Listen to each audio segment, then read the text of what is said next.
My name is Jackson Wells, but since childhood everyone just called me Jack. Why? Because Americans don't like long names, and my mother always said, the shorter the name, the less chance you have of screwing up in life. Judging by the fact that I wasn't in jail or married 6 times, her theory worked. I was born in a small town in Ohio, lost among endless plains and cornfields that were golden in the summer sun and covered in a rusty red blanket of fallen leaves in the fall. In this town, all the houses were the same gray color, not because some laws required it, but rather because of an unspoken tradition passed down from generation to generation. It seemed that the sky itself reflected this grayness, especially on cloudy autumn days, when the streets were empty and rare passers-by hurried home, wrapped in long coats. The lawns here were groomed with almost military precision, trimmed to the millimeter, and as soon as some unscrupulous owner neglected his lawn, it instantly became a topic for discussion at neighborhood gatherings. However, these get-togethers also happened for no reason. The neighbors knew more about each other than they should have, and discussed every little detail with genuine interest, who bought a new car, whose son went to college, and whose, on the contrary, returned home with nothing. Life here flowed smoothly, measuredly, and predictably, like a pre-written script in which no one was in a hurry to change their role. Most residents have worked in the same place for decades in a local factory or in small family businesses that have been passed down through generations. On Sundays, the streets were empty. Everyone went to the same church, where the same sermons were heard, and after the service, people leisurely went home, whiling away the day with conversations and traditional Sunday lunches. When I was a child, it seemed to me that this is how the whole world works. I didn't question whether I liked this predictability because it was something natural, familiar, like the change of seasons. But now, looking back, I understand. This had its own charm, calm, stability, a cozy rhythm of life, which, despite its monotony, gave a sense of security and belonging. I grew up in a typical American family. My father is a mechanic. My mother is an accountant. My father was a man of principles. He got up at 5 in the morning, had breakfast with 2 eggs and bacon, drank a cup of black coffee, and went to the workshop. He could assemble an engine with his eyes closed, and always said that in life it is important to do your job well and not to try to be the smartest. Mother was of a softer nature, strict, but fair, adoring order and to-do lists. She was the one who taught me that chaos is not just disorder, but a state of mind. From an early age, I was the kind of kid who could make friends with anyone. Conversations were easy for me, and I quickly learned to avoid fights by turning everything into a joke. If school gave out awards for being able to get out of any situation, I would have a cupboard full of cups. I knew the right answer to the teacher so that he would stop asking me about my homework, and I knew how to convince my parents to buy me a new game, even if they swore they would never give me another dime. I was an average student, not because I was stupid, but because spending time cramming seemed boring to me.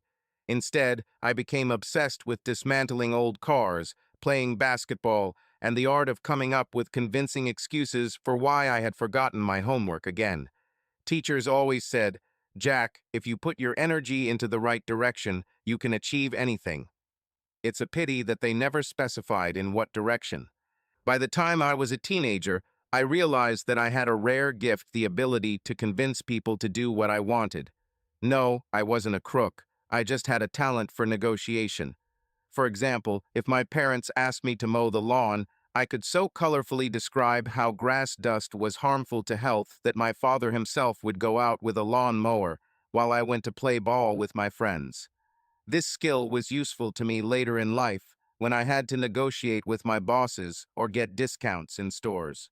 I was never the most handsome guy in class, but I was definitely the most charming. Tall, fair-haired, with blue-gray eyes, I could be the hero of a toothpaste advertising poster if only I didn't like coffee so much.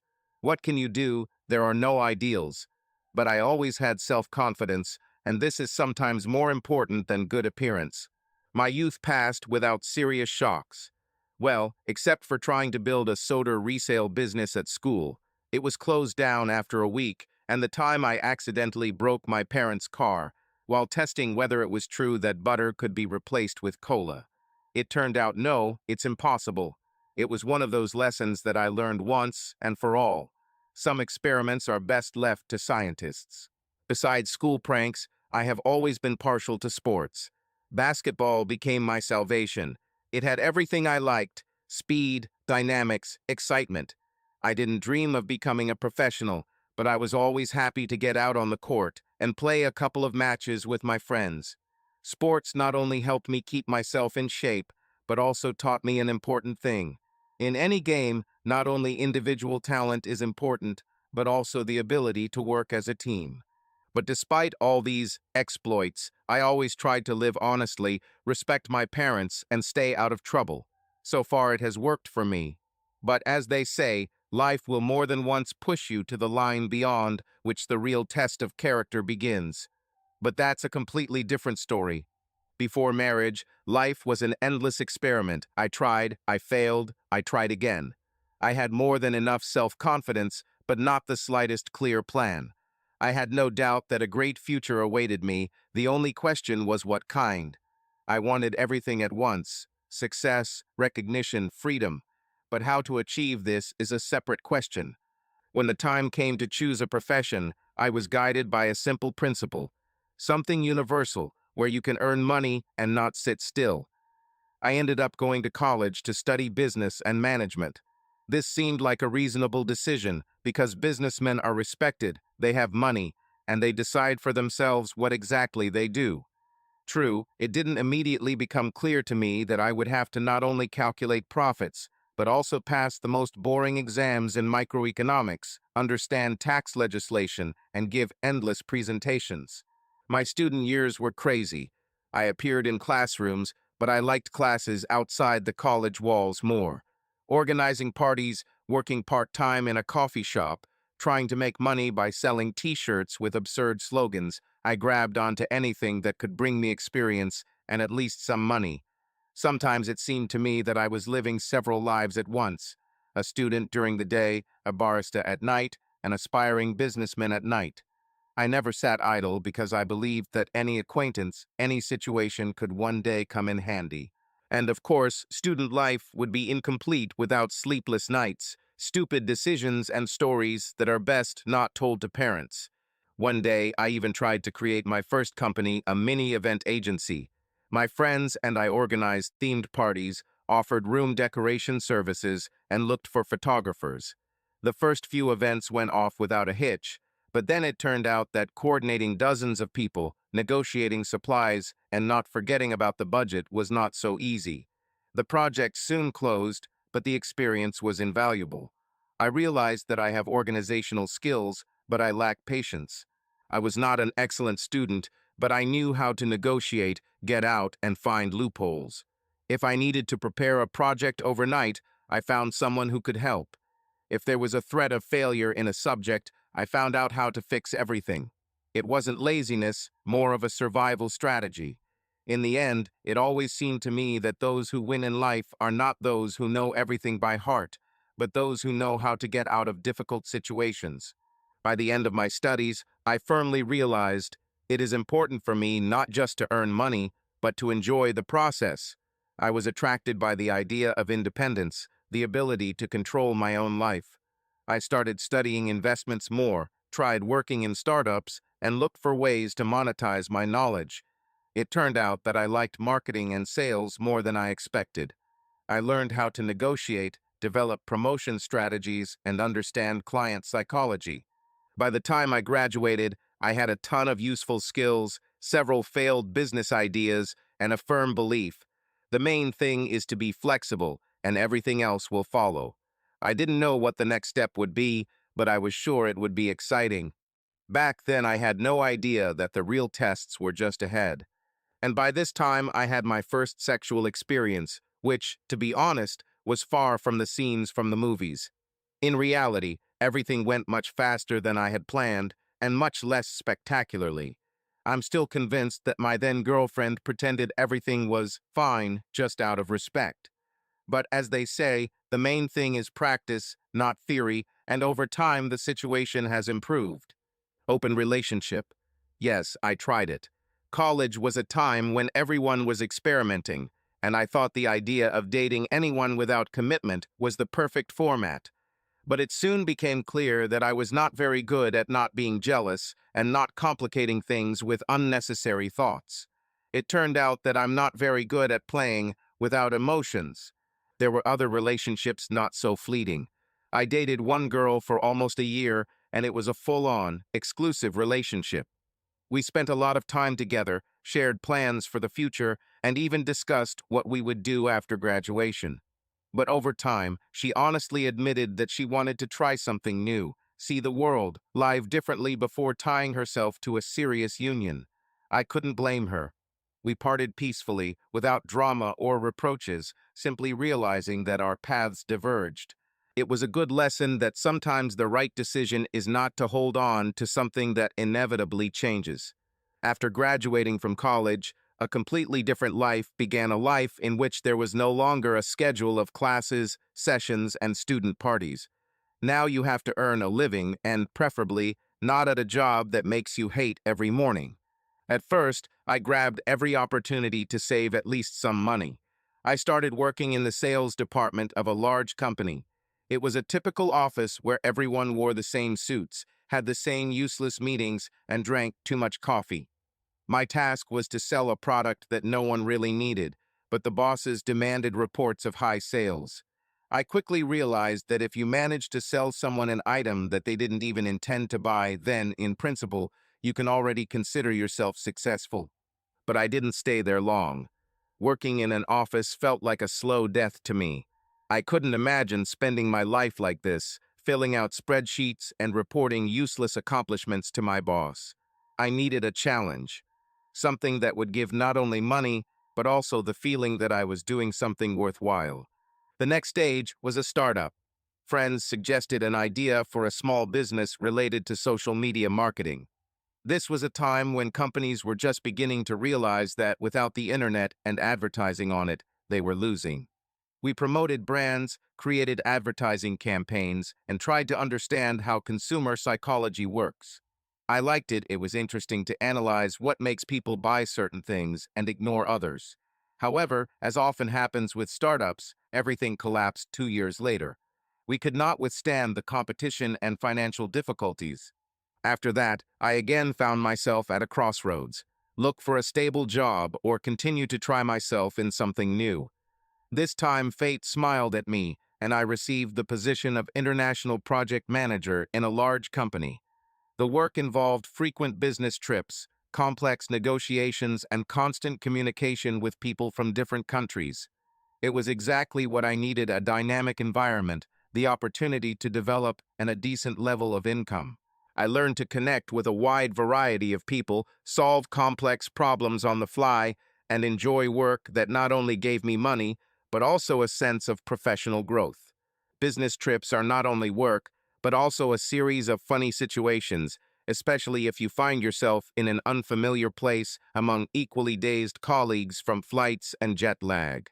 One of the most memorable was a training trip to San Diego, where I met a girl whom, as I later realized, I would never be able to forget.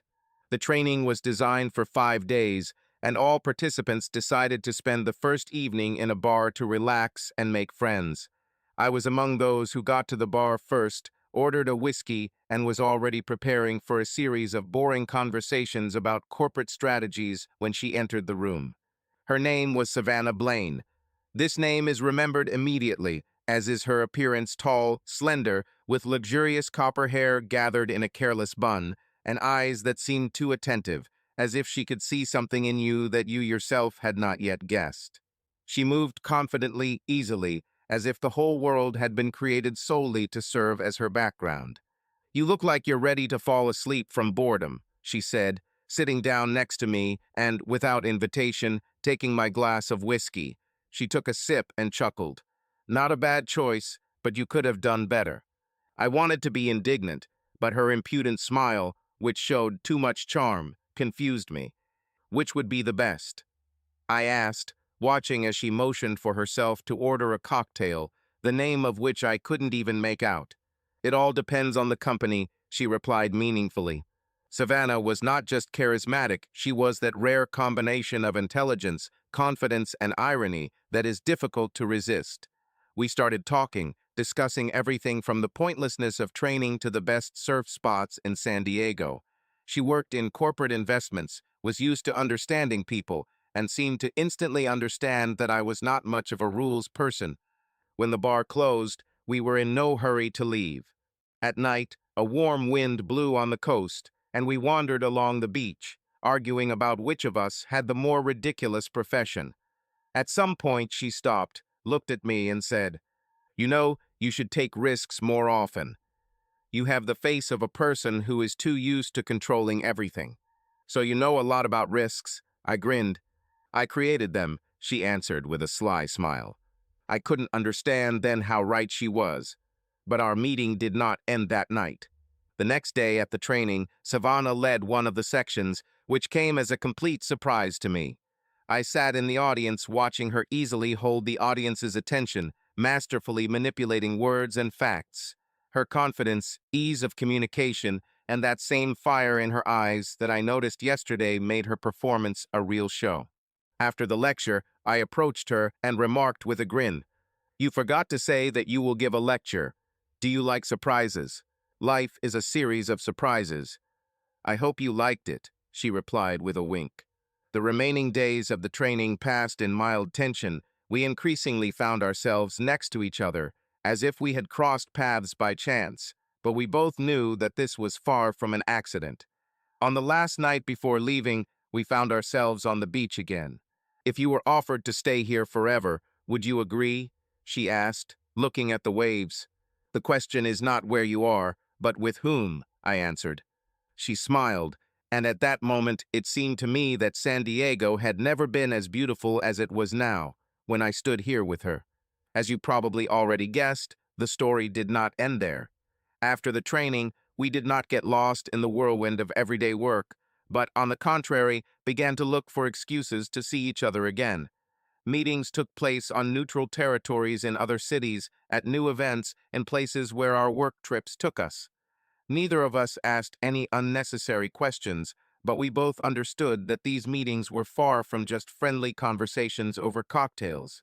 Our phone conversations became longer and longer, and our correspondence became less and less formal. Sometimes she called late at night to tell me about some funny incident at work, and sometimes she simply sent a short, "I want a glass of wine and your company." Oddly enough, I never wanted to say no. Over time, it became obvious that our meetings had long ceased to be a formality. On one trip, we both realized it me by the way she looked at me at dinner, and she probably by the way I never checked my phone the entire evening. When we were left alone, there was no longer any point in pretending that everything was limited to discussing work topics. She was bright, free, and knew no boundaries or stereotypes. I'm used to control, calculation, and clear planning. And yet, next to her, I forgot what it meant to hold on to familiar patterns. Our relationship developed rapidly, but none of us tried to stop this whirlwind of events.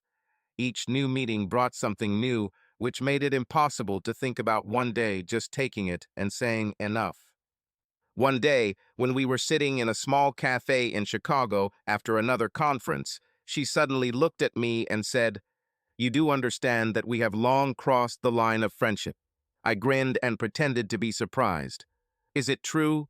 And I thought I just had a very persistent colleague. She laughed, but a shadow of doubt flashed in her eyes. I knew she was used to keeping her distance, and perhaps for the first time she felt like she was losing control. But the feeling was mutual. I invited her to my place, and she agreed as if the decision had been made even before my proposal. The evening city sparkled with a scattering of lights, reflected in the panoramic windows of my apartment, a spacious but cozy space where every item was in its place until tonight. Savannah looked around the room with an appraising look and ran her fingers along the spines of the books with curiosity. "It's like you're in a minimalist museum here," she grinned. "Are you one of those who thinks everything through in advance, or are you just afraid of chaos?" "Rather, I manage it," I answered, handing her a glass of wine. "And you?" She took a sip, shaking the glass slightly in her hand, and leaned her elbows on the countertop. There was something palpably electric in the air. I'm probably one of those who gives freedom to chaos. A sly smile touched her lips. The first kiss was more a test of the pen than a bold statement. Soft, filled with anticipation, it left a slight tingling sensation on the lips. There was no fanfare or flash of lightning at that moment, but something inside had changed, as if an internal compass had turned on, pointing in a new direction. Conversations vanished into thin air like forgotten drafts. The world narrowed to touches, fleeting glances, giggles when one of us said something particularly impudent. At some point, Savannah said with a serious look, "I officially confirm, compatibility has been tested." I laughed. "So, then there will be a detailed report." "Certainly. Tables, graphs, comparative analysis. You can't even imagine how much information I have in my head. I hope the rating is impressive." "Well, let's say you're already at your best, but there's always room for improvement." Her eyes flashed with a playful sparkle. This night was a tangle of impulses, sparkling chemistry, and a deep dive into the unknown. We dissolved in each other in light touches, in touches that did not require words, in revelations that were unexpectedly easy to give. There was no fuss, there was no doubt, there was only the awareness that everything was going exactly as it should. The walls of the apartment seemed to be silent witnesses to what was happening, and the city outside the window seemed to stand still in anticipation. Savannah was the embodiment of freedom and passion. Her movements radiated confidence, but there was a note of something subtler in her voice, perhaps a premonition that this night would be the starting point. We explored each other with lively curiosity, as if opening a book that we had long wanted to read, but were saving for a special moment. Dawn had just begun to break through the window. Its soft light fell on the walls, giving the room a golden hue. Savannah stretched, closing her eyes, then turned to me with a lazy smile, asking in a half-whisper, "Do you approach everything in life with such attention to detail?" I chuckled, pulling her closer. "Only to what is truly important. Some call it a coincidence, others call it a stroke of luck, but I prefer the term perfect coincidence. When I was offered a promotion and transferred to the office of our company in the city where Savannah lived, I did not think twice. On paper, it looked like a great career opportunity, a higher position, expanded responsibilities, travel in business class comfort. But to be honest, the main thing that tipped the scales was her presence there. "Well, it means the universe has finally started listening to me," Savannah grinned when I shared the news. "Rather, I just know how to make the right bets," I answered, raising my glass. "Apparently, I am your most successful investment." Her lips curved into a sly smile. The move turned out to be more of a pleasant adventure than a challenge. I was happy to choose an apartment, although the main criterion was not convenience, but how easily Savannah could leave her mark here. And judging by her ability to turn any space into a reflection of her individuality, she didn't have to wait long. The first day in the new office was spent in an atmosphere of congratulations, an endless stream of letters and meetings with future partners. But all this was just a prelude to the main event, an evening with Savannah. She decided to celebrate my move in her own way. Suffice it to say that dinner was great, but we never got around to dessert. I now associated the kitchen not with eating, but with her bare feet on the countertop and a look full of challenge. "I hope your situation management skills extend to your personal life," she muttered, stretching lazily. "Judging by the fact that none of my plans work around you, all that remains is to have fun," I grinned. We quickly came to the obvious conclusion. There is no point in performing a performance with different apartments. Life together began quickly and uncompromisingly. It was filled with passion, witty exchanges, and spontaneous moments that could not be predicted. We could argue about the choice of film, but within 5 minutes Savannah would come up with much more exciting ways to make peace. "Do you seriously want to discuss the plot at this moment?" I asked when she, lying on top of me, talked about the logic of the main character's actions. "Multitasking is the key to success," she replied, sliding her fingers over my shoulder. "You know how to combine business and pleasure, right?" What an ambiguous phrase, I thought, but remained silent. Every day with her was a new challenge, an explosion of emotions from which it was impossible to get tired. There was no routine in our home, just an endless flow of energy and desire to explore each other anew. If life really gave me a chance, I wasn't going to miss it. The proposal to make Savannah his wife was not spontaneous. Many times I caught myself thinking that she was the one, but I put off the moment as if I was waiting for the perfect moment. However, if I have learned anything from my time with her, it is that life does not tolerate delay. The decision came after one of our trips. We were sitting in a small cafe on the coast, watching the lights of fishing boats in the distance, when she said, "You do understand that we've been acting like a married couple for a long time now." I grinned.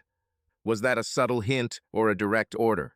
She tilted her head, studying me with her gaze. More like a test of your ingenuity. The next day, I bought a ring. I wasn't going to put on a pretentious show, so I chose a moment that perfectly described us. Sunday morning, coffee, her disheveled hair, and my absolute certainty that I want to see this every morning. "Will you marry me?" I asked, handing her a ring instead of a sugar spoon. She pretended to think, twirled the box in her hands, then chuckled. "Tricky move. You knew that I couldn't refuse until the first cup of coffee." Of course, after this, the next wave of events began meeting relatives. This test was in no way inferior in intensity to the proposal itself. Her father met me with the look of a man who had seen a lot and was not impressed. He silently shook my hand, looking down appraisingly, as if assessing my chances of surviving next to his daughter. Savannah's mother, on the contrary, immediately surrounded me with concern and an endless stream of questions. Her enthusiasm was so sincere that I was even taken aback. "What's my favorite color? What are your plans for the next 10 years? What qualities should an ideal wife have?" At what point did I realize that I loved Savannah? Out of surprise, I almost answered that it all started after our first argument about choosing a restaurant. Her brother was the only one who immediately said that he liked me, but then added, "Although, if you ever offend her, I will kill you." "Great, now I feel even more relaxed," I chuckled. It was easier with Savannah's friends. They had long been accustomed to our joint antics and only joked that, finally, we will legitimize our hooliganism. They never missed a chance to tease Savannah, telling me stories about her turbulent youth. The day I first walked into her office is one I will never forget. Savannah, not missing a moment to put on a show, introduced me theatrically. And here is the person who found a way to get along with me without losses or nervous breakdowns. The secretary looked at me appraisingly, raising her eyebrow, and said, "Well, at least he looks strong." Apparently, I passed another unspoken test. Then it was time to meet her boss, Gerald Hayward, a man with an ordinary appearance, but with charisma that could fill any room. He immediately made it clear who was the alpha in this office. His handshake was firm, his gaze piercing, and his tone too confident to be a simple friendly gesture. "Well, boy, hold on," he grinned, slapping me on the shoulder so that I almost stumbled. "I hope you have an open bar at your wedding. I'm already waiting for an invitation." I just nodded, trying to hide my internal tension. There was a hint in his voice that made the nerves tingle under my skin. Savannah rolled her eyes, clearly accustomed to his manner of communication. "Gerald, give him at least a chance to adapt. You're not at a corporate domination tournament. And by the way, I always win," he answered with a grin. The first impression of him was both impressive and slightly repulsive. He was a man with whom you could do business, but you would hardly want to leave your beautiful wife alone with him. Wedding. This day was doomed to become the event of the year in our environment, and for us, the most important moment in life. Savannah was not going to settle for a small ceremony. Her ideas for the celebration were grandiose, from a luxurious villa on the ocean to a stunning fireworks display that would light up the sky at the moment of our first kiss as a married couple. And of course, I didn't have the slightest objection. Preparing for the wedding resembled a military operation. An army of assistants, hundreds of lists, discussions until late at night. The choice of flowers, music, festive menu, everything that could drive us crazy, but for some reason we liked it.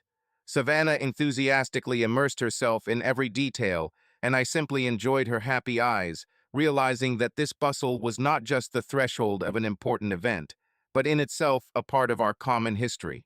The day of the ceremony arrived faster than we realized. Guests flocked to the oceanfront terrace. The sky was ablaze with sunset hues. The candles on the tables cast a soft light, creating an atmosphere of comfort and magic. The musicians played jazz, and the magic of this moment was in the air. And then she appeared. Shroud.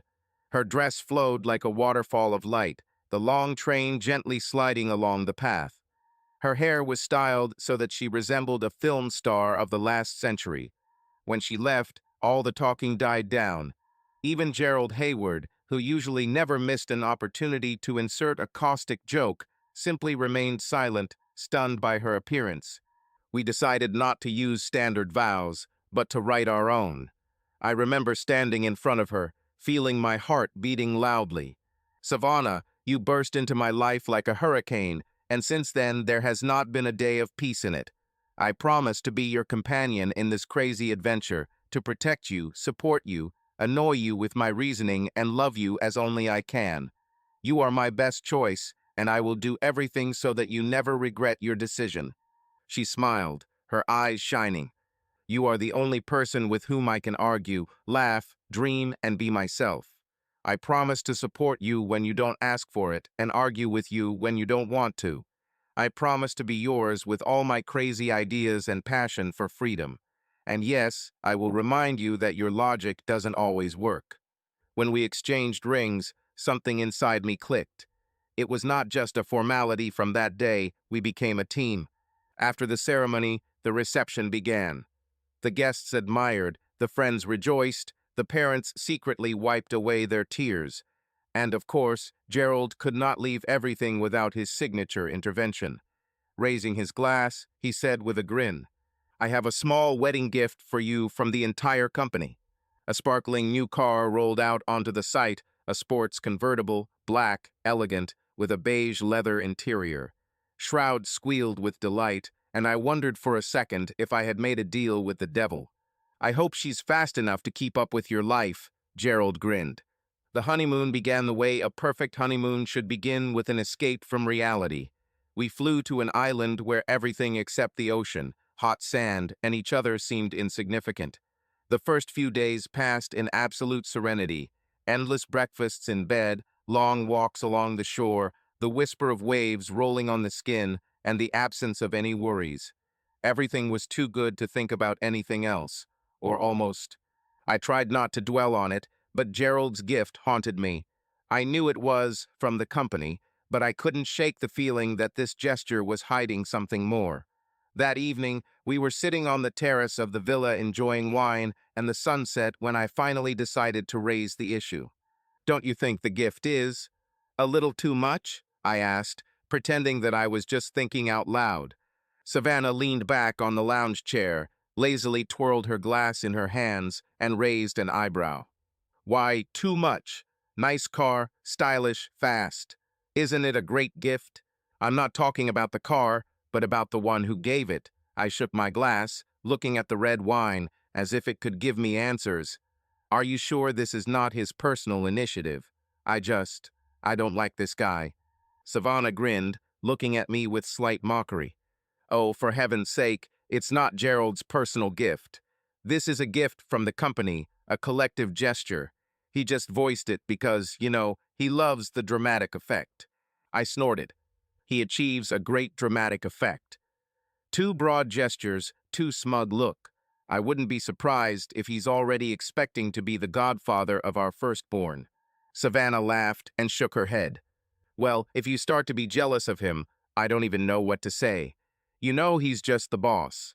Yes, charismatic, yes, with a bit of, let's say, specific humor, but this is just a person who knows how to make an impression. I thought for a moment, then grinned. Well, then remind me to buy him a mug with the words "Best Boss" written on it, since we are such close friends now. She leaned towards me, her lips whispered right next to my ear. Better give me one more week here, and I'll forget about all the cars in the world. I ran my fingers over her cheek, watching the reflection of the candles dance in her eyes. What if I give you my whole life? She smiled, pulled me by the hand, and the conversation about Gerald completely lost all relevance.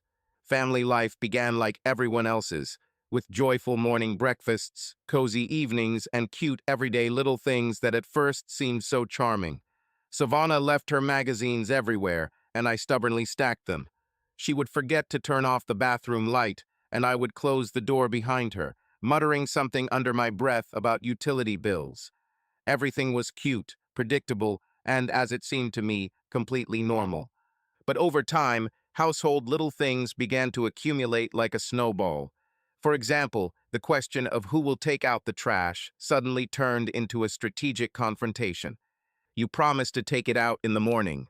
Savannah stood in the kitchen doorway with her arms crossed. Yes, but I thought that morning extended until sunset. I tried to get out. This is called postponing until the last minute. Would you do your job like that? Ideally, yes, but for some reason they pay money for it. But here there are only accusations.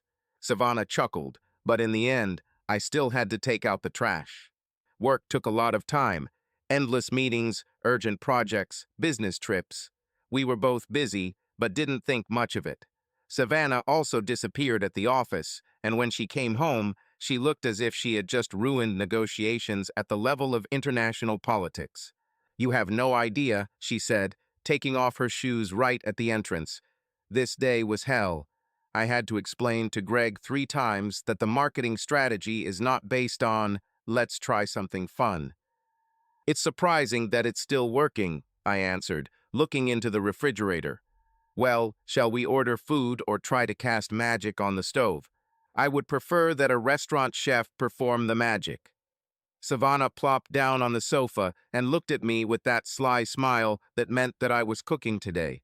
In addition to the kitchen and garbage, battles flared up in our house over much more serious issues. For example, Savannah firmly believed that towels should be folded in rolls rather than in piles. She constantly rearranged them in the closet, and every time I looked inside, I felt like a tourist who had accidentally ended up in a 5-star hotel. "It's just towels," I tried to defend common sense. "This is aesthetics." She was indignant. "You don't want to live in chaos, do you?" "I don't want to live in a textile store. These are different things." But of course, after a week, I started rolling towels myself. Apparently, this was my first lost family battle. Business trips have become a part of our life. Sometimes it was me, sometimes it was Savannah, but we both understood that work was a huge part of our reality. However, every time one of us left, leaving the other alone, the return became a small holiday. "You're home," Savannah said, greeting me at the door with a tired smile. "I'm home," I confirmed, hugging her, and the world fell into place again.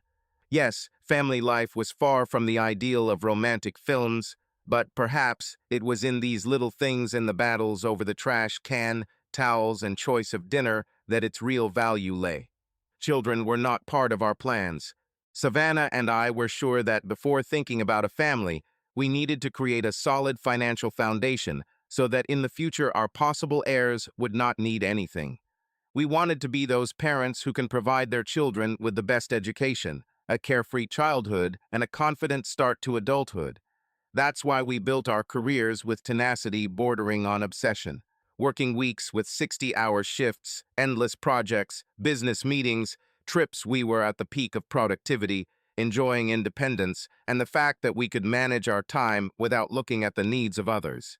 We imagined life with children as an endless series of sleepless nights, spilled milk, screaming, dirty diapers, and a chaos of children's toys scattered throughout the house.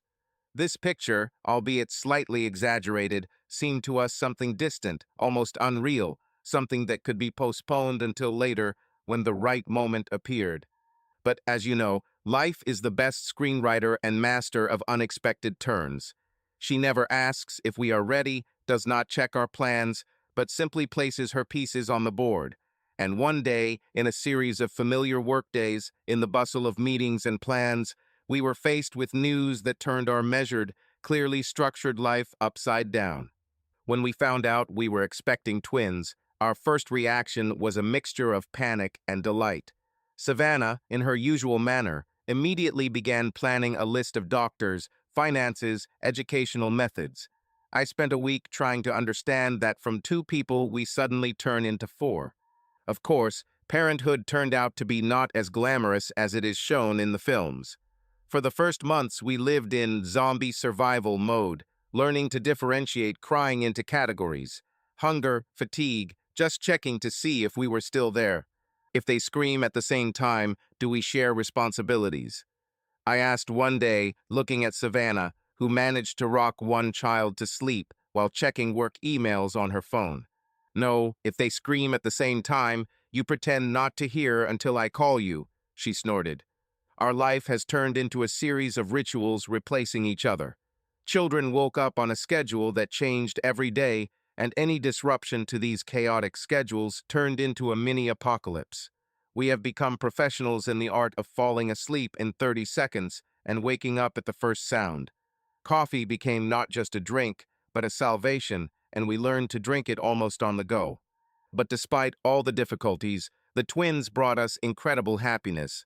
We learned to negotiate, plan, and make the most of every free minute. And most importantly, we realized that with the support of friends and family, we can cope with anything. Savannah continued her rapid ascent up the career ladder as if her success was predetermined by fate itself. Promotion after promotion, bonus after bonus, her professional growth seemed unstoppable. Colleagues respected her for her determination, her superiors saw her as a valuable talent, and her competitors seemed to be watching her successes with envy. She moved forward with such speed that I sometimes joked that I wasn't even sure what exactly she did for work. "Are you sure you're not a secret agent?" I asked when she, tiredly kicking off her shoes at the threshold, talked about new projects, business trips, and meetings with influential people. But the most amazing thing is how she managed to combine everything at once: work, children, social life. It seemed that she had not 24 hours in a day, but all 48. She got up early to prepare breakfast for the children, take them to school, and then with cold efficiency switched to work, plunging into the flow of tasks, negotiations, and strategic decisions. In the evening, when most people collapse from fatigue, she managed to arrange a family dinner, help with homework, talk with friends, organize a charity event, and somehow miraculously find time for herself. Her energy seemed inexhaustible. It was as if she lived according to some kind of her own law of time, where every minute was used with maximum efficiency. Sometimes I looked at her with admiration, sometimes with slight bewilderment, trying to understand how it was even possible to juggle so many roles and not drop a single one. I didn't lag behind either. I invested in my work, built a career, and brought a significant share of finances into the family. My daily routine was planned down to the minute. Early morning meetings, endless reports, strategy meetings, urgent calls, and deadlines that seemed to creep up faster than I could blink.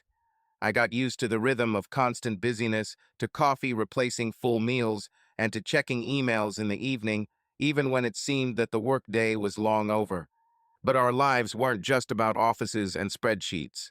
In the evenings, Savannah and I turned into parents. We read fairy tales to the children, calmed their whims, checked their homework, and put them to bed. Our house lived its own special rhythm.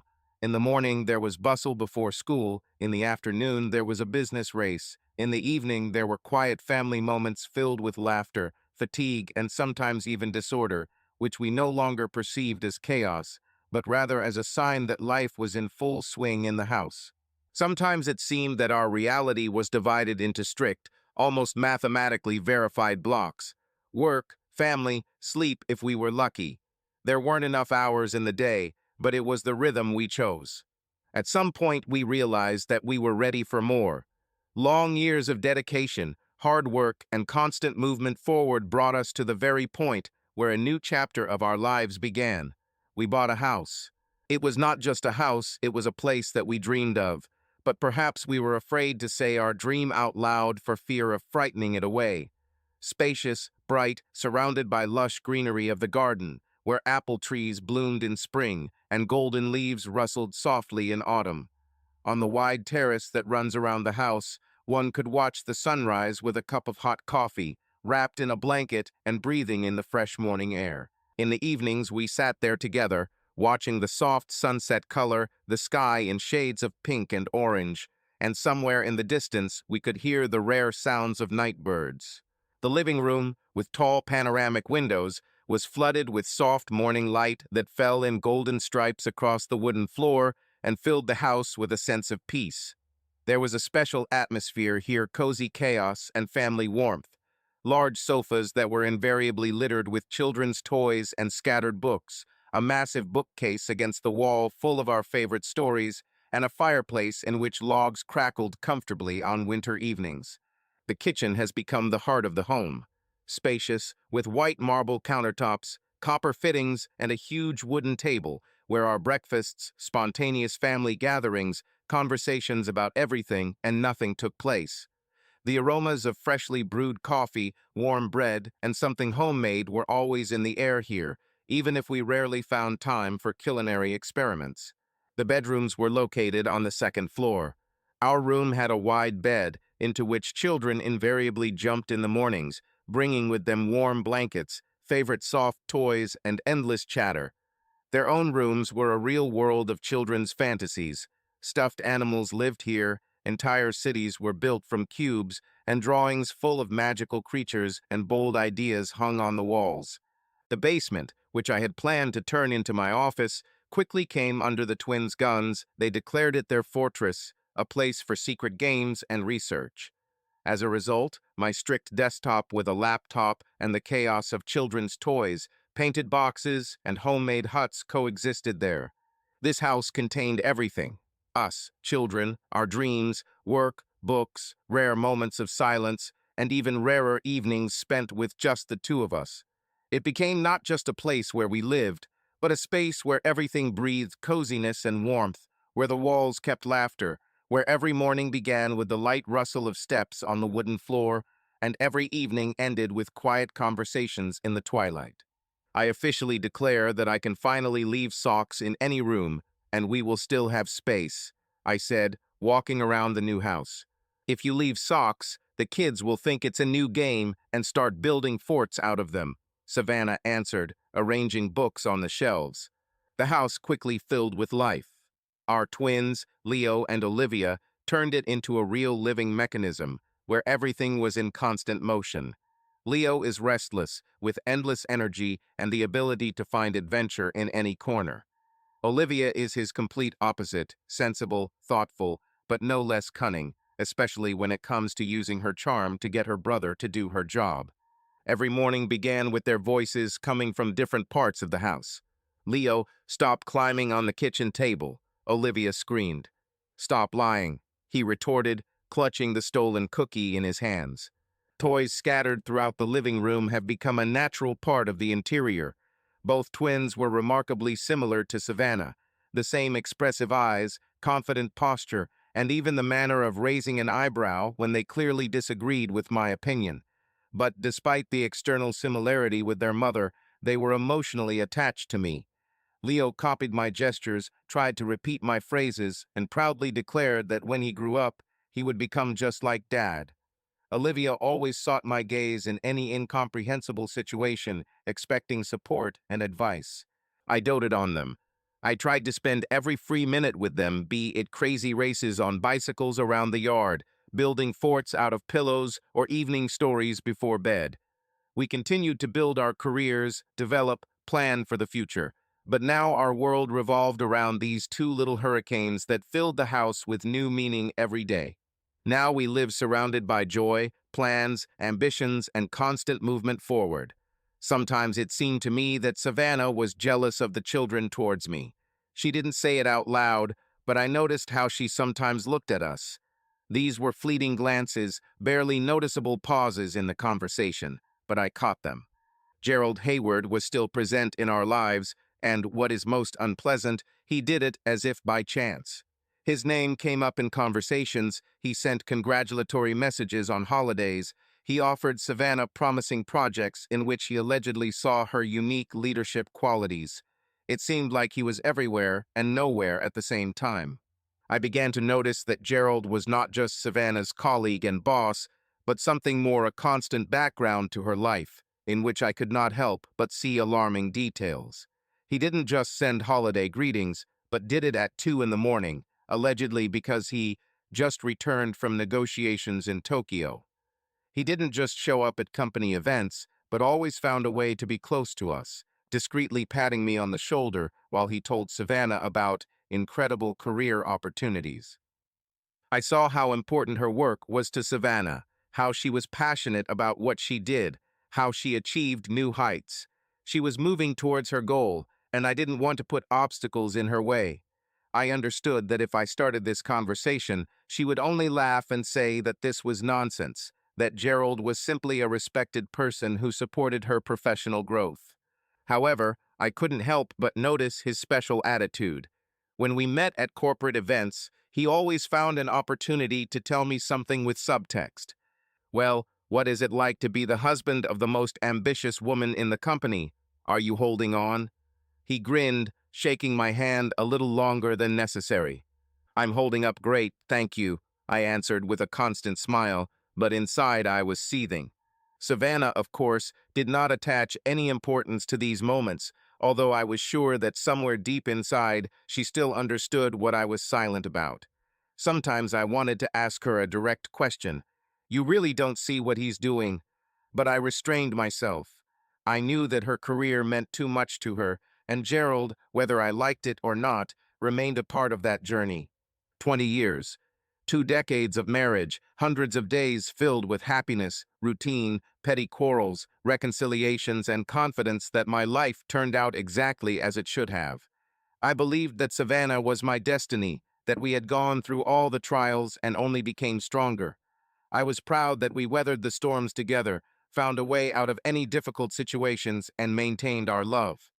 Our years were filled with common dreams, plans, trips, long conversations in the evenings, laughter, cozy family dinners, and familiar rituals that seemed unchanged. It seemed to me that I knew this woman as well as myself. But in an instant, everything collapsed, leaving me among the wreckage of my own naivety. That evening, a corporate party was held in our honor. Loud, lush, filled with a solemn atmosphere. Dozens of glasses soared upward as a sign of congratulations. Golden champagne bubbled playfully in the glasses. Waiters silently glided around the hall, serving expensive snacks. It was Savannah's evening of triumph, the most important promotion of her career, a reward for years of hard work. She was radiant in her elegant dress, and at that moment it seemed to me that all the light in the room was focused only on her. Deep dark blue silk hugged her chiseled figure, emphasizing the smooth curves of her body. Open shoulders, a thin gold chain, thin wrists framed with elegant bracelets. Her hair, styled in an impeccable hairstyle, flowed softly down her back, shimmering in the light of the chandeliers. The makeup was restrained, but her natural confidence was visible in its slightly emphasized eyes, lips with a slight shade of red, an alluring shine on the cheekbones. But it wasn't the dress that made her so attractive, it was herself. Her every gesture was precise and graceful, as if she was moving to the rhythm of an invisible melody. She didn't just walk, she glided, leaving behind her the aroma of expensive perfume, light but enveloping. There was something bewitching in every glance of hers, a mixture of intelligence, strength, femininity. She laughed, throwing her head back slightly. Her voice sounded melodious, forcing those around her to hang on every word. Men looked at her with admiration, women with respect, and sometimes with envy. I looked at her and felt pride bursting through my chest. This is my wife.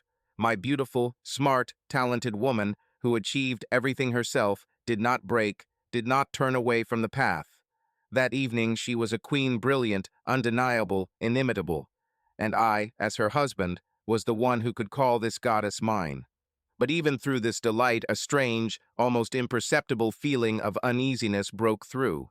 Gerald's gaze was too intent. His colleagues' smiles were too smug. It was as if someone here knew something that I didn't. Colleagues shook her hand. Men smiled a little longer than they should have. Women looked with respect and sometimes with envy. The large hall was filled with noisy conversations, loud laughter, and camera flashes. I stood next to her, smiled, supported her, drank champagne, rejoicing for my wife. but somewhere inside a strange, sticky feeling of anxiety arose. It rose from the depths of the subconscious, clung to subtle details, Gerald's too close attention, his gaze that lingered too long on Savannah, the barely noticeable grins of some employees whose interest in me seemed somehow insincere. Their eyes said something that I did not understand, but felt on my skin. I suddenly felt like I needed to get out. Everything inside was compressed, as if the air around had become too thick, too heavy. A breath of fresh air, a short break. I needed to take a breath, to understand the chaos of my thoughts a little. Something was wrong. A vague but persistent feeling of anxiety slid down my spine, coiling around my heart like a cold snake. I didn't yet know what exactly was wrong, but my inner voice was already screaming at me about it. Loud, demanding.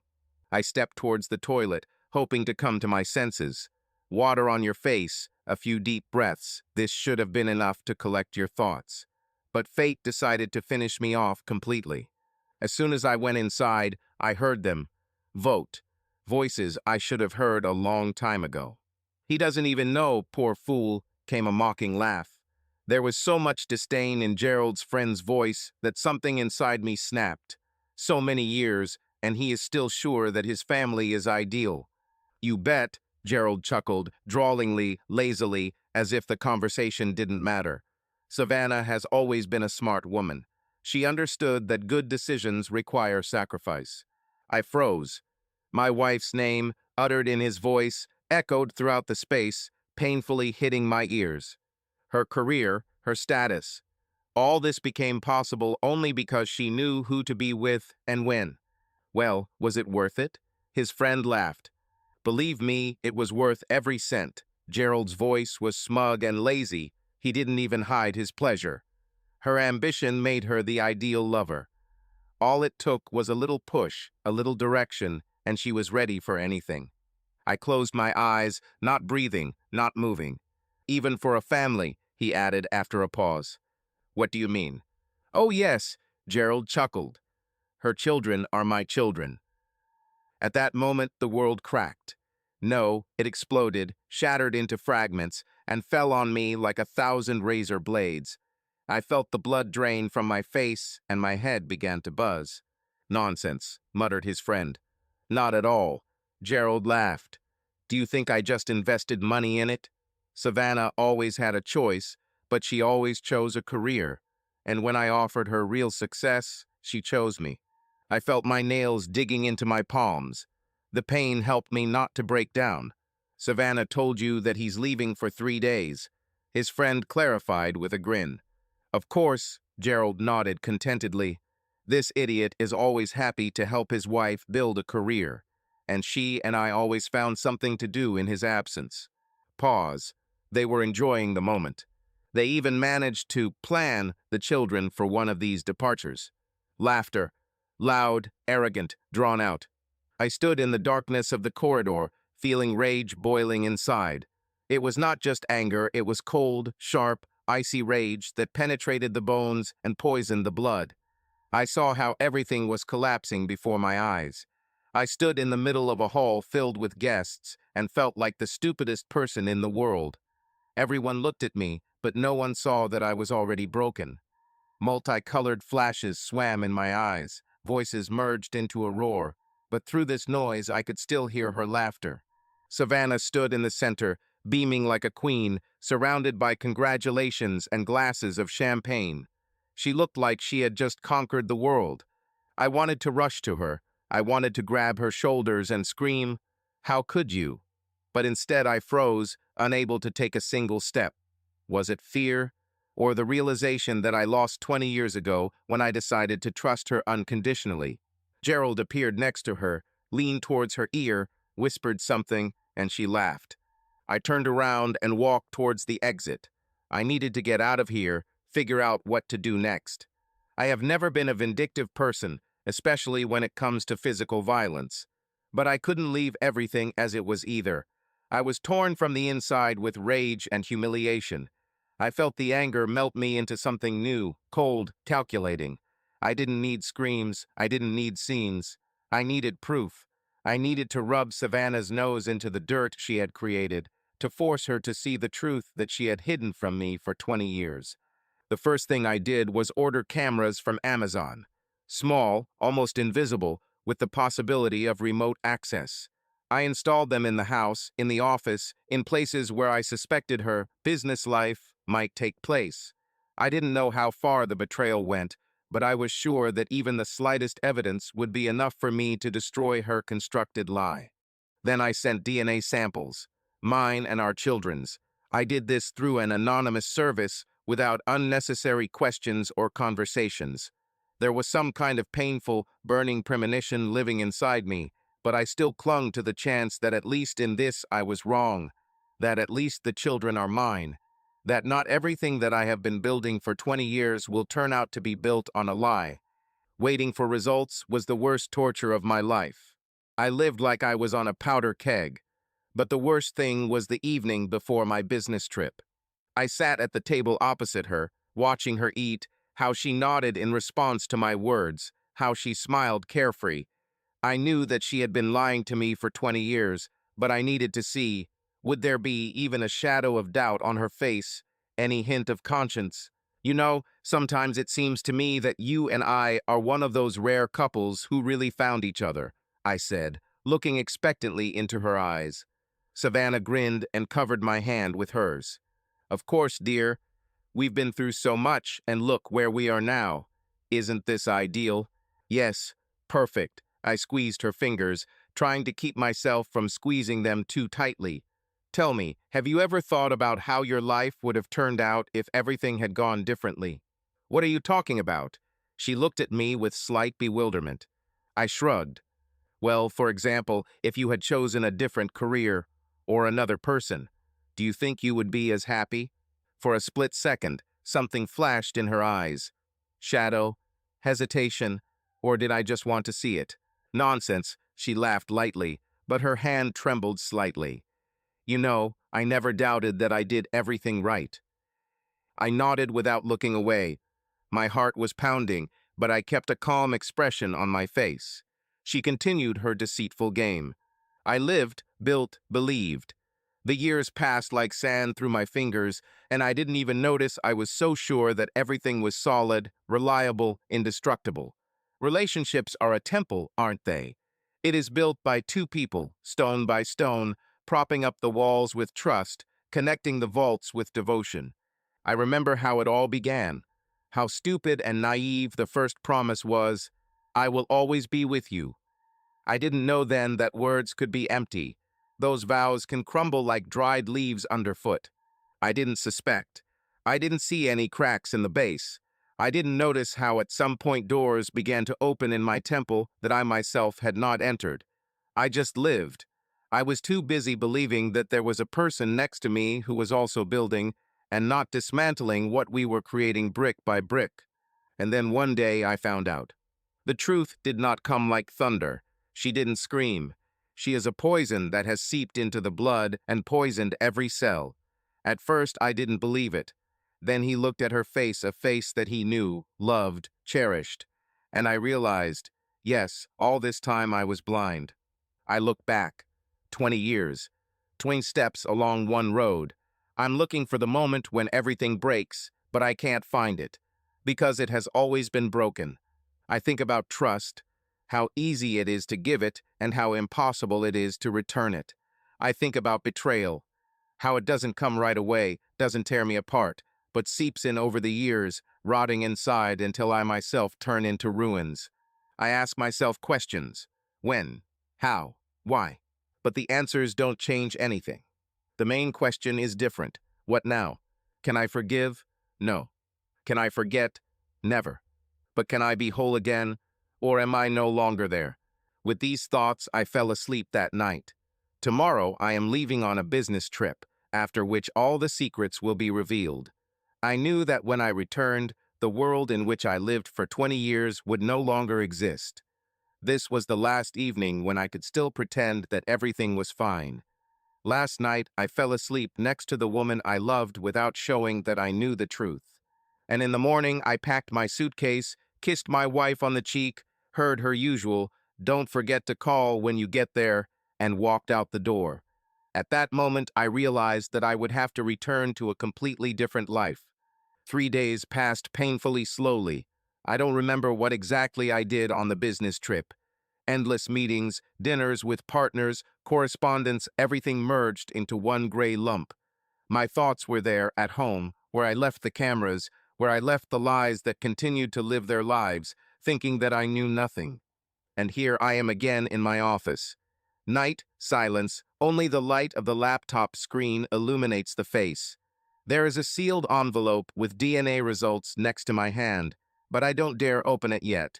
It's like he's radioactive. I feel his presence, but I postpone this moment. What's more important is what's right in front of me. I press play. The image is clear and high quality. Too high quality. I don't even have to strain to discern every detail. Here is Savannah standing in the bedroom, in the same dress in which I saw her on the day of departure. She's talking on the phone, laughing. Light, relaxed, absolutely free from doubt. And then he appears. Gerald. He enters like a master, confidently, without hesitation. Does he have a key to our house? This feeling of someone else's presence permeates me like an icy wave. She throws the phone on the nightstand and takes a step towards him. He touches her face, she covers his hand with hers. There is no haste in this gesture, no embarrassment. They move in time with each other, as if it were part of their usual ritual. I watch as she lets him take over her every move.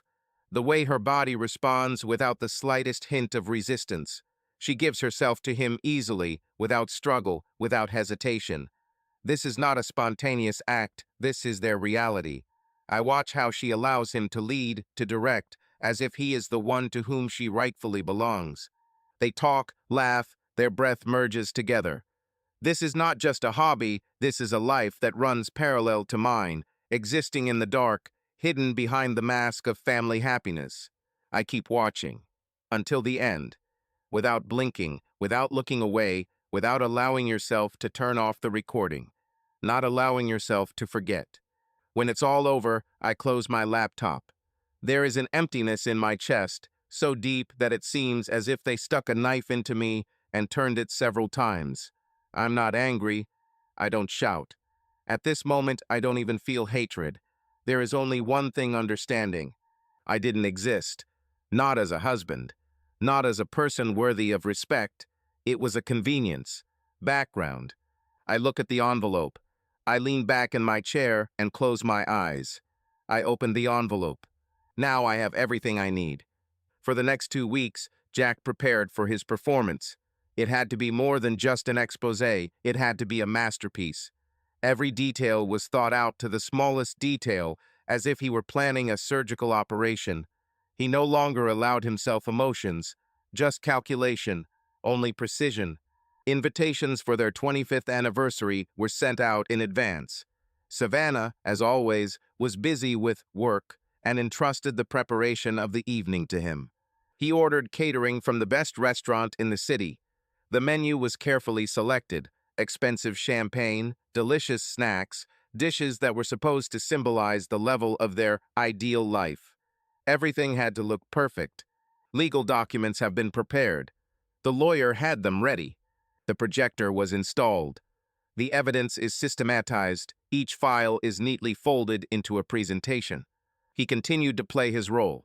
The children arrived in advance the day before the celebration of their parents' silver wedding.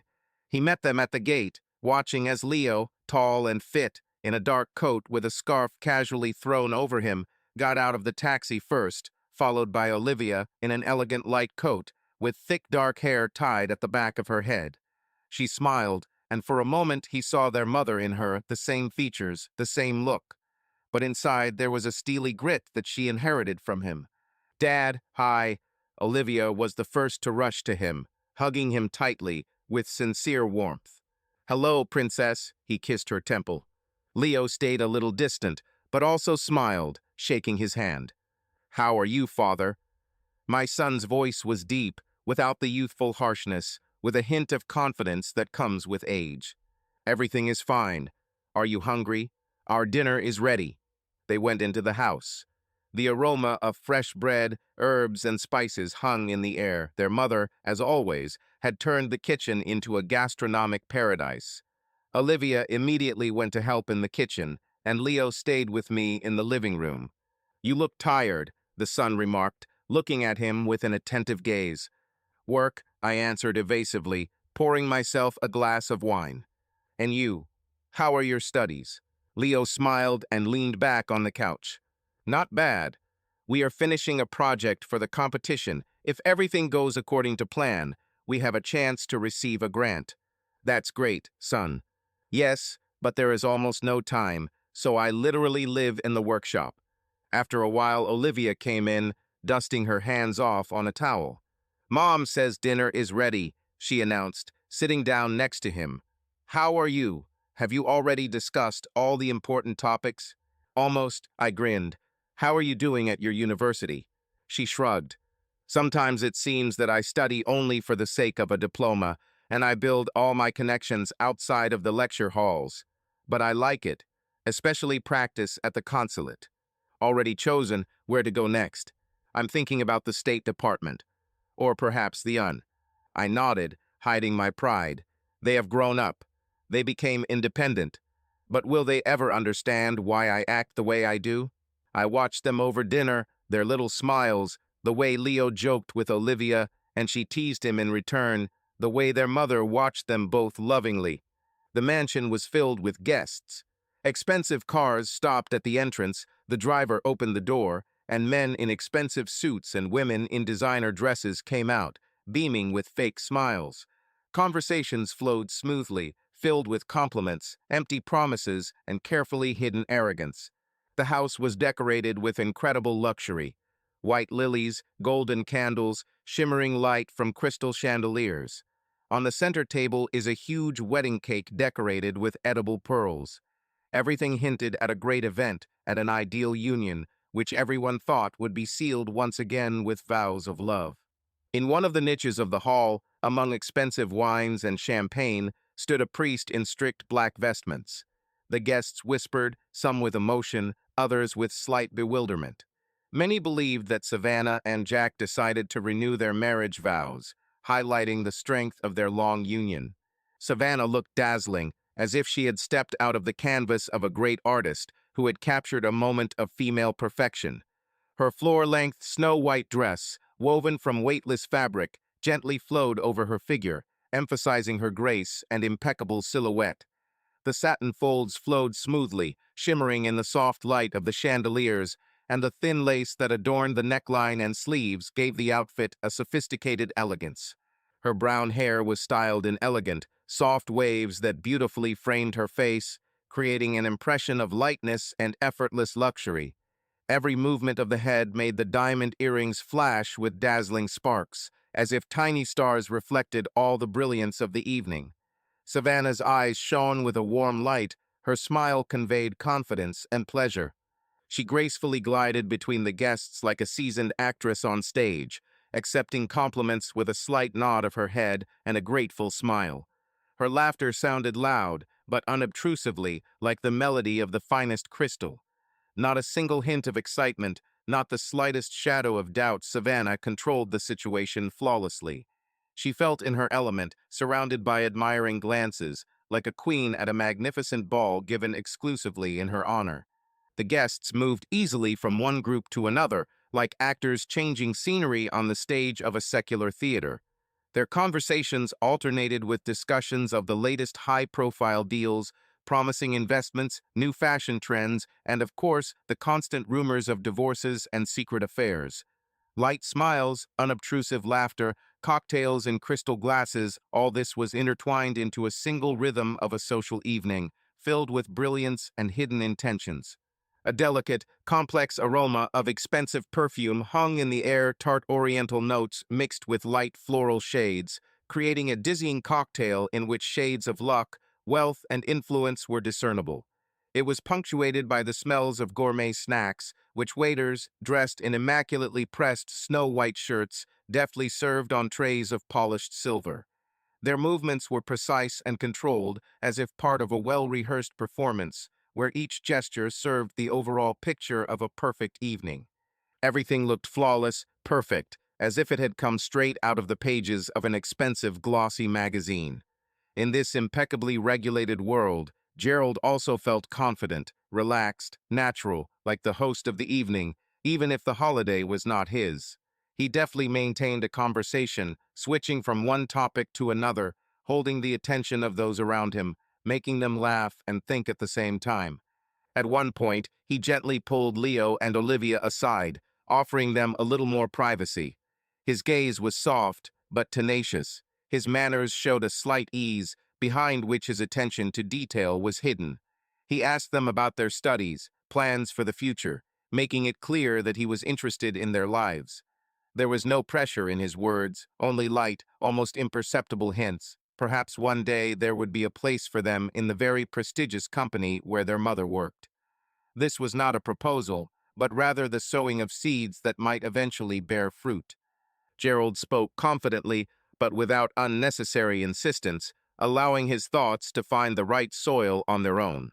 Talents should stay in the family, he said with a smile, sipping champagne.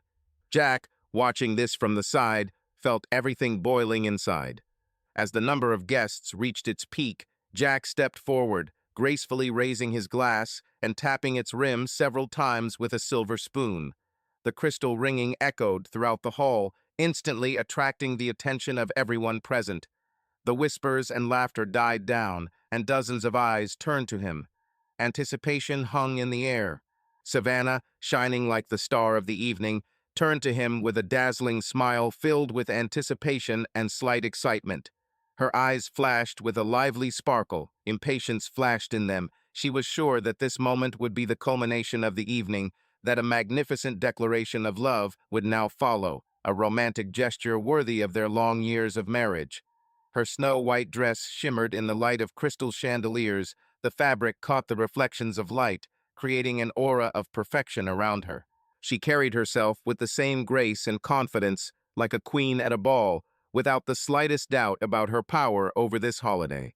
She knew that she was the main character of this evening. Every glance, every whisper was directed towards her, but Savannah had no idea that her triumphant role would turn out in a completely unexpected way. She anticipated the delight of the guests, the thrilling moment that was about to happen, but fate prepared a different scenario. "Dear friends," Jack's deep, confident voice rang out, instantly attracting everyone's attention. His words sounded warm, filling the spacious hall with soft, bewitching notes that made the guests freeze in anticipation. He stood next to Savannah, tall, elegant, radiating that understated charisma that always made him the center of any company. "Today is a special evening," he continued, looking around at those gathered. There was something more in his eyes than just the solemnity of the moment, but no one had noticed it yet. "Savannah and I have the honor of sharing our 25th anniversary with you." There were cheers from the crowd, and some quietly applauded. The silver trays of the waiters reflected the light of the chandeliers, and the soft clink of glasses of champagne emphasized the atmosphere of luxury and significance of the event. "A quarter of a century together," Jack continued, smiling slightly. "Years of love, devotion, trust." Savannah nodded, her eyes shining. She liked this moment, liked being the center of attention, feeling admiring glances directed towards them. "This is a priceless path that deserves an appropriate gift," he finished, and a subtle intonation appeared in his voice, which not everyone noticed. Tension hung in the hall. Everyone was waiting to see what would happen next. Jack turned to Savannah. His gaze remained calm, but in the corners of his lips there was a mysterious half-smile, which could have sent a chill down the spine if anyone had paid attention to it. An almost palpable silence hung in the hall, anticipation filled with impatience and anticipation. With grace honed by years of social life, he handed her a small black case, covered with soft velvet, which seemed to absorb the light of crystal chandeliers. It was neat, perfectly smooth, without a single scratch, with a tiny gold clasp shimmering in the twilight of the hall. Savannah's eyes lit up with excitement as soon as her fingers touched the warm surface. She accepted the case with a light, almost flirtatious laugh, her movements graceful but impatient. Guessing was already seething inside. An expensive piece of jewelry, perhaps from the new collection that she casually mentioned a couple of weeks ago. A bracelet, earrings with diamonds, a pendant with engraved words of love. Oh, maybe it's a ring. Of course, not an engagement party, but something special, symbolic, worthy of a quarter century of their marriage. My heart beat a little faster. She loved gifts, especially spectacular ones, especially those that made guests gasp with envy and admiration. Savannah smoothly ran her finger along the velvet surface, enjoying the moment, drawing it out. Then, with a slight smile, she slowly lifted the lid. At that same moment, her face instantly changed. The anticipation gave way to confusion. The delight faded away like a candle extinguished by a sudden gust of wind. The eyebrows involuntarily frowned, the lips parted slightly, but there were no words. Inside the case, on a black velvet cushion, lay a tiny coffin perfectly chiseled, smooth, with a miniature lid polished to a mirror shine. Savannah blinked in disbelief. Is it a joke? Some unusual souvenir? Or perhaps a symbol she hasn't yet understood? But something about this object, its shape, its sinister precision, sent a chill down her spine. What is this? She whispered, her voice trembled, barely audible in the complete silence of the hall. The guests, frozen in anticipation of her reaction, looked at each other, but no one dared to speak. Jack waited a moment, enjoying every second of her confusion. He watched as her face changed, as the light in her eyes slowly faded, giving way first to bewilderment, then to growing concern. She blinked, looked at the case, then back at him, as if expecting him to laugh, to say that it was just an extravagant joke, an unusual symbol of their many years together. But Jack didn't laugh. When he spoke, his voice was smooth, almost gentle, but beneath this softness was hidden the coldness of steel, merciless and sharp. "This is a symbol, dear," he said, without looking away. "A coffin for my love for you." The words, so clear and leaving no room for doubt, pierced the space, causing it to contract like a tightened spring. For a moment, an icy silence reigned in the hall, as if someone had turned off all the sound with one movement. In that brief moment, you could hear someone's glass clinking on the table, and somewhere in the corner, a waiter held his breath, afraid to break the ominous silence. At first, someone tried to laugh awkwardly, quietly, confusedly, as if trying to diffuse the tension. But this laughter quickly faded away, drowning in a heavy, viscous silence that enveloped everyone present. The guests looked at each other. Some of the women nervously clutched their purses. Some of the men sipped champagne to hide their excitement. Their eyes darted from Savannah to Jack, looking for confirmation. What is this? Bad joke? A theatrical gesture? Or something more serious that didn't fit into the evening's script? But Jack acted quickly, leaving no one the slightest chance for guesses or reflection. Suddenly, the light in the hall darkened. It was as if an invisible hand slid across the switches, plunging the space into an atmosphere of anxious foreboding. The chandeliers flickered, dimming their glow, leaving only a soft, ghostly glow along the walls. At that moment, as the air filled with tense anticipation, a projector came to life on the huge screen behind the guests. At first, there is silence. Deep, oppressive, as if time itself was holding its breath before revealing some forbidden secret. Then subtle sounds. Rustle sounds, quiet voices, fragments of laughter, still unclear, but already alarming. The image became clearer. The guests froze, their glances, at first curious, widened in amazement a second later. A bedroom appeared on the screen. Not just a room, but a place well known to many luxurious interiors, exquisite furnishings. This was Savannah and Jack's bedroom, their marital bed. But what was unfolding there now was not a family idyll at all. In the soft twilight, among the rumpled silk sheets, two figures merged together in a forbidden, naked dance. A woman, her hair is disheveled, her lips are parted in a passionate whisper. A man whose hands confidently slid over her body, forcing her to arch towards him. Gerald. A whisper swept through the hall like a sudden gust of wind. Someone gasped, someone covered their mouth with their hand, not believing their eyes. Savannah froze, her face became a mask, pale and frozen in silent horror. and Jack continued to stand nearby, motionless, calm. His gaze remained glued to the screen. He didn't take his eyes off the projection of the betrayal that was now no longer a secret. This scene caused a real flurry of emotions. The guests gasped in horror and amazement, and someone unknowingly dropped a glass, whose fall was accompanied by a ringing sound, similar to the crunch of broken glass, echoing throughout the hall. Some faces instantly turned pale, and several people quickly turned away, unable to watch this embodiment of betrayal any longer. Others, as if spellbound, could not take their eyes off the screen, their inner world trembling with shock. Several women coughed in embarrassment, and the men nervously straightened their ties, trying to regain some of their former dignity. At that moment, the illusion of an ideal marriage, which had seemed unbreakable for centuries, collapsed with a deafening roar, tearing apart all the old dogmas. Savannah froze as if time had stopped for her. Her face turned pale to the point of transparency, her lips parted in false surprise, but no words could escape from her tormented heart. Meanwhile, Gerald, clearly stunned by the unexpected turn of events, slowly placed his glass on the nearest table. His expression, illuminated a moment ago by a confident grin, gradually turned into a mask of stony indifference, evidence that he was clearly not ready for such a turn of fate. Several of his colleagues, who had just had a pleasant conversation with him, hastily stepped aside, trying to distance themselves from the growing scandal and not be embroiled in this storm of betrayal and pain. Jack enjoyed this moment. It was like the culmination of a long, painful play in which he, unknowingly, played only a minor role. He took a step forward, feeling how the air in the room became thick, almost tangible, as if the house itself was holding its breath, waiting for the outcome. Jack looked straight into his wife's eyes, but now he didn't see anything familiar in them. Those eyes, with which he had once fallen unconditionally in love, no longer reflected the warmth that had warmed him for many years.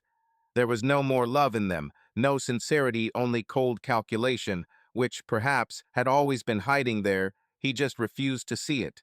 The video was still playing on the screen, but now the sounds seemed muffled, as if submerged underwater.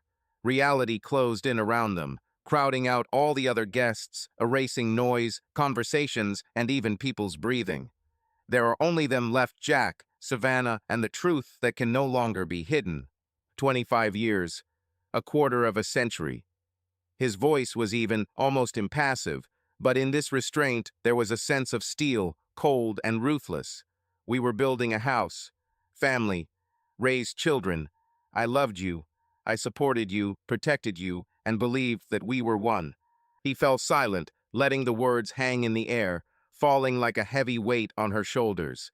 No one in the hall dared to break this silence, not by clinking glasses, not by whispering, not even by moving. Everything froze. But it turns out, he continued, without looking away, I was just a convenient piece in your game.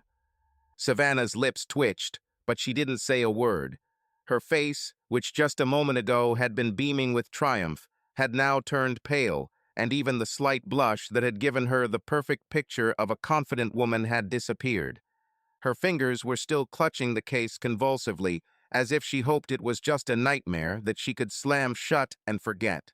Jack paused, letting the memories, lies, and unspoken excuses settle in the silence between them. You told me that our love is real. He took a step closer. His voice remained cold, but there was an exact calculation in it. He didn't scream, didn't make a scene. He was simply telling the truth, and that only made it worse. You laughed, you swore allegiance. You repeated that we are a team, that we will survive everything. Savannah swallowed, but couldn't answer. But in reality, you were with him all this time. Jack slowly nodded towards Gerald, as if finally putting an end to this many years of deception. The one who looked confident a minute ago now looked like a hunted animal. His face darkened, a shadow of panic flashed in his eyes. All this time, Jack looked straight at her, and there was no more pain or hope in his gaze, only icy determination. You chose a career, money, but you never chose honesty. At this moment, everything around seemed to cease to exist. There was no music, no lights, no guests who watched this moment with bated breath. There was only Jack, looking at the woman he once loved. And Savannah, who finally realized that this evening, which began as a triumph, would become her fall into the abyss. Jack felt like the last threads that held their lives together were breaking, and in their place there was only an emptiness, one that could no longer be filled. The guests froze, someone took out their phones, filming what was happening. Several women quickly looked away, pretending not to participate in what was happening. Someone in the crowd laughed nervously, trying to defuse the situation, but he was quickly pulled back. Savannah opened her mouth as if to say something, but Jack didn't give her the slightest chance. No need for excuses. No words needed. I've already done everything for you. His voice was smooth, cold, like a scalpel blade cutting through the last vestiges of their past. Slowly, with practiced precision, he reached into his inner jacket pocket and pulled out an envelope. The paper crunched slightly in his fingers, but Jack himself remained unshakable, impassive. His gaze, heavy, without a single hint of regret, pierced her like a sentence. Divorce documents. He held out the envelope without blinking, watching as her face contorted into a convulsive sigh. At the very moment when her fingers hesitantly touched the paper, he was already turning away, as if breaking the invisible thread that still connected them. But that was just the beginning. Jack turned to face Gerald, contempt flashing in his eyes. The second envelope was already in his hand, and when he handed it over, a tense silence hung in the air. And for you, a lawsuit. On the politics of attachment. The words sounded clear, like a shot. You have used your influence for too long, manipulating women, profiting from their vulnerability, turning them into your puppets under the guise of generosity. I think your management will be delighted when they read all the charges. Gerald turned pale, his jaw clenched until the veins stood out on his cheekbones. He didn't say a word, but fear was already reflected in his eyes. He realized that he had lost. Here and now. A tense silence reigned in the room. The guests retreated as if on command, as if Gerald had become contagious, as if his mere presence could tarnish their reputation. Someone quickly turned away, pretending that he was not there. Someone looked at him with undisguised disgust, as if he were a predator caught red-handed. And finally, the third and last envelope. Jack slowly turned to Savannah. She didn't move, like a statue. This is a DNA test, he said quietly but clearly, and his voice sounded louder than any screams. The envelope lay on the table in front of her, and at that moment her face was distorted with fear. Official confirmation that Leo and Olivia are my children. Not him. They are mine. Savannah staggered, her face contorted in shock. Gerald seemed to lose the ability to breathe for a second. One of the guests could not stand it and whistled softly. Jack took a step back and looked at the guests. He saw how many of them pretended that they didn't know him, that they didn't even understand how they ended up here. They felt uncomfortable because they had witnessed their carefully constructed lies crumble. Let's raise our glasses. For the truth, he said, raising his glass of wine. No one dared take a sip. The divorce took place quickly and without unnecessary fuss. Michael did not want to drag out the process, did not want to sort things out. He simply signed the papers, giving Savannah the minimum: no property, no children, no chance of maintaining her old life. The legal machine worked coldly and impartially, like a surgeon's scalpel, cutting off the past. Savannah left, leaving the house in which she had lived for so many years with one suitcase. Her bank accounts were quickly emptying without regular income, without support, without the connections she had come to rely on.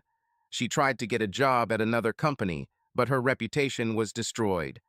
The scandal sounded too loud in business circles, and no one wanted to get involved with a person who was stained not only with personal, but also with ethical violations. The most painful blow for her was that the children completely erased her from their lives. Leo and Olivia didn't answer the phone, didn't open the door, didn't even try to pretend that they could forgive her. She left them messages, wrote letters, but in response there was silence. One day she nevertheless met Leo on the street. He was standing with friends near a coffee shop. Seeing his mother, he froze for a second, then turned and left without even sparing her a glance. Gerald tried to stay afloat after losing his job, but his influence disappeared as soon as he lost his position. When the board of directors fired him, a series of audits followed, revealing numerous frauds. He had to leave the city, but his name has already become synonymous with corruption and manipulation. Nobody wanted to deal with him. Society, which had previously turned a blind eye to the sins of others, now condemned them with special pleasure. Savannah found herself socially isolated. The friends she used to spend time with stopped responding to her messages. Her acquaintances pretended not to notice her in public places. Jack sat in his new penthouse, looking out over the skyline of Boston at night. The city was seething with life. Neon signs reflected in the wet asphalt, cars honked, and silhouettes of hurrying passers-by flashed on the sidewalks. Here, high above the streets, he felt like a spectator and not a participant in this endless performance. He broke away from the past, but did not feel truly free. He achieved everything he wanted. Spacious home in the city center, prestigious job in consulting, complete financial independence. And yet satisfaction eluded. He achieved calm, but it was a cold, measured calm, like an empty stage after a loud performance. The price he paid for a new life was higher than he expected. Memories of the past would not let him go. It seemed that with every step forward they grew deeper into his consciousness, reminding him of the years spent on illusions. He no longer trusted words because they could only be a beautiful facade. He learned to take people apart piece by piece. Subtle hints, glances, tension in the voice, all this told him more than confessions and promises. He tried to let someone into his life again, but even the most sincere smiles caused him doubt. Now he saw hidden motives, felt the catch in the most innocent gestures. He was not afraid of loneliness, but sometimes he found himself oppressed by the silence. Jack poured himself a glass of whiskey, watching the amber liquid slowly fill the glass. In the reflection of the window, he saw the wrong person who once dreamed of a family, believed in love, and built a future. This new Jack was different. It had more power, but less warmth. He became reasonable, resilient, but at the same time lost the ability to believe unconditionally. The letters lay in an old metal mailbox that had once been bright blue, but was now peeling and tarnished by time and weather. Every time you opened its creaky door, you could smell the smell of dust and dampness mixed with the faint aroma of paper and dried ink. The stack of letters, neatly folded one on top of the other, was noticeably frayed. Some envelopes were barely held together by the glued edges, while others were torn, as if someone, in a fit of emotion, began to open them, but changed their mind. Some letters remained in sealed envelopes, awaiting their fate. Others were crumpled and covered with careless lines from repeated folding, as if someone had read them over and over again, crossing out their own words or regrets. No one had taken them for many months, maybe longer. The dusty box seemed to be hiding someone else's confession. Savannah sat in the kitchen of her tiny rented apartment, where the only source of heat was a modest radiator under the windowsill, and looked at the phone screen. A small kitchen lamp cast a dim light on the peeling walls. A dull silence enveloped the room, and this silence was almost palpable, as if the air around her was thickening, becoming denser. There were no incoming messages. The voicemail remained empty, once again confirming that she would not hear any words, friendly or hostile. Savannah seemed to have lost count of how many times she pressed the call button, how many times she listened to the short beeps on the receiver, after which the familiar cold voice of the answering machine invariably turned on. Each call broke her heart a little more, but she couldn't bring herself to stop. She wrote letters every week, trying to put into them what she didn't dare say out loud. She sat down at a cheap table on which stood the remains of yesterday's tea in a peeling mug and took a pen and envelopes. The first letter always turned out short, as if it were a test letter, a couple of lines in which she tried to collect her thoughts and understand what exactly she wanted to say.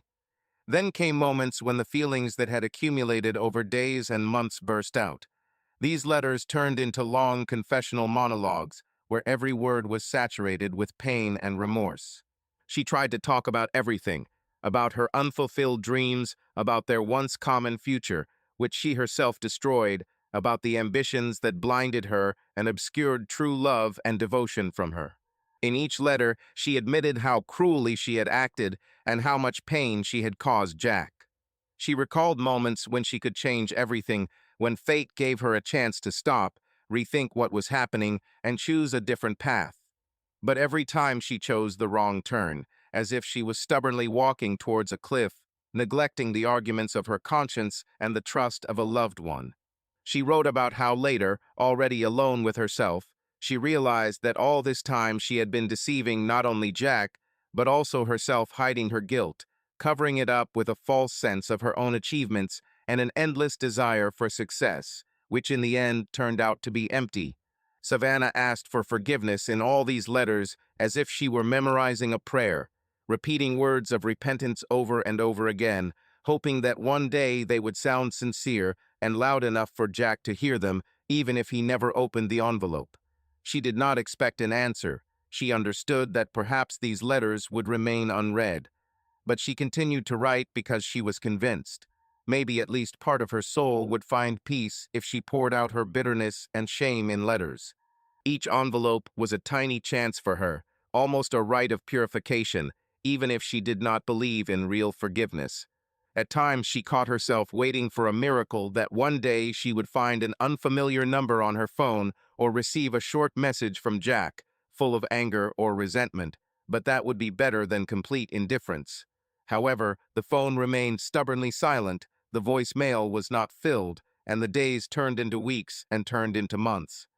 Deep down, Savannah knew that silence was the worst punishment, and that sometimes you have to pay for the actions of the past throughout your life.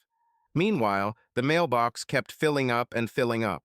It was filled with letters written on different papers, sometimes on simple sheets torn from a notebook, sometimes on expensive embossed paper. These were those rare moments when Savannah tried to show Jack that she kept the memory of their past best days, when they gave each other beautiful cards and came up with little surprises. But even these special envelopes lost their luster, turned yellow, and became stained by time. Savannah continued to write, even when her hands trembled from the cold or internal tension, and the ink blurred from tears, leaving illegible marks on the paper. Looking at the crumpled sheets, she remembered all the mistakes she had made and felt her heart squeezing with melancholy. Sometimes she closed her eyes and imagined how she could go back in time, to that one day when they parted ways, but alas, it was impossible. There was not a drop of hope left in her soul that Jack would read these lines. She had already gotten used to the idea that there would be no answer. So the letters in the void became her quiet dialogue with herself. Each envelope turned into a last attempt to cross the gap that Savannah herself had dug between them. Each crumpled leaf became a mute witness to how deep this abyss was, and the more letters accumulated in the forgotten box, the clearer it became that some bridges had indeed been burned forever, and it was no longer possible to restore them. However, she couldn't stop. Letters became her only connection with the past, both painful and vital. Savannah seemed to hope that if she wrote continuously, living through her guilt over and over again, the pain would gradually dull and the memories would no longer burn brightly in her memory. But each new letter only returned her to the same memories, forcing her to relieve the pain of loss again and again. The dusty mailbox continued to contain this endless series of envelopes, the last reminder that there are actions from which there is no turning back, that sometimes, no matter how desperate our prayers are, the answer never comes, and that the word forgiveness can remain an empty phrase if the one to whom it is addressed no longer wants to hear it. Subscribe to our channel so that your love doesn't cheat on you, and go ahead and listen to the next story, because this story is nothing compared to the next one. If you're under 18, don't even think click to the next one.